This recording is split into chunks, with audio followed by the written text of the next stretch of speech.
നോമ്പ് തുറക്കുന്ന സമയം ഏറ്റവും കൂടുതൽ ഇജാബത്ത് കിട്ടുന്ന സമയമാണ്. അല്ലാഹു സുബ്ഹാനഹു വ തആല പ്രാർത്ഥനയ്ക്ക് ഉത്തരം നൽകുന്ന സമയമാണ്.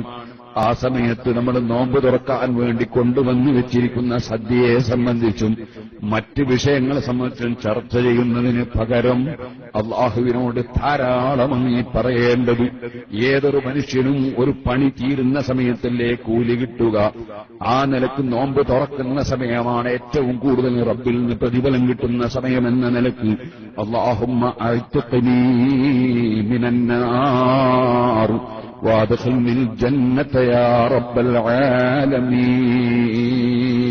എല്ലാവരും ചൊല്ലിക്കോ, اللهم اعتقني من النار وادخلني الجنة يا رب العالمين.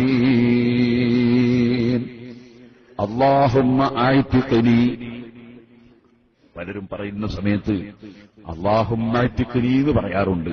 അങ്ങനെയല്ല, അല്ലാഹുമ്മ എന്ന് കഴിഞ്ഞതിന് ശേഷം അഅ്തിഖ്നി എന്ന അക്ഷരം അത് നമ്മൾ ശരിക്കും മൊഴിഞ്ഞ് ഫതഹോടുകൂടി മൊഴിഞ്ഞുകൊണ്ടാണ് ആ ദിക്ർ അല്ലെങ്കിൽ ആ ദുആ നടത്തേണ്ടത്. അല്ലാഹുമ്മ, അല്ലാഹുവേ, അഅ്തിഖ്നി, എന്നെ നീ മോചിപ്പിക്കണം, മിനന്നാർ, നരകത്തിൽ നിന്ന് മോചിപ്പിക്കണം. താണ് വീണുകൊണ്ടുള്ള ഒരു പ്രാർത്ഥനയായിരിക്കണം അത്, അല്ലാതെ വെറും നാവുകൊണ്ട് ഇങ്ങനെ ചൊല്ലലാകരുത്.